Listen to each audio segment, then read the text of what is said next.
டேய், இந்த வருஷம் பொங்கலுக்கு முதல் 5 பரிசு யாரு வாங்க போறாங்கன்னு பாக்கலாமா? பக்கத்து கொள்ளக்காரங்கிட்ட மொத்து வாங்கி கத்தாம கெத்து காட்டின நம்ம மாஞ்சான் 5வது பரிசு அலேக்கா தூக்கிட்டு போறான். மொத அடியே தொண்டையில தாண்டி விழுந்தது. அப்புறம் எங்க கத்துறது? ஆட்டோ டயர்ல மாட்டி அரேஞ்சு கேப்ல சும்மா அலற விட்டு தப்பிச்சு வந்த நம்ம அஞ்சல 4வது பரிசுல நங்குன்னு உக்காந்துக்கிட்டான். எப்படி அஞ்சல தப்பிச்ச? ஆட்டோ கவுந்து போச்சுடா. 2 பாம்ப துண்டா கொத்தி பந்தா காட்டின நம்ம காளையன் 3வது பரிசை மொத்தமா முழுங்கிட்டான். அன்னைக்கு வயிறே கலங்கி போச்சுடி.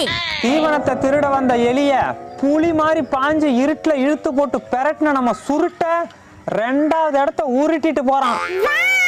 வாய மூடுறி. நானே தவளன்னு நினைச்சு தாவி கொத்துனேன். 50 முட்டை போட்டு 60 குஞ்சு பொரிச்ச அருக்காணி தெறிக்க விட்டுட்டா மொத பரிசு.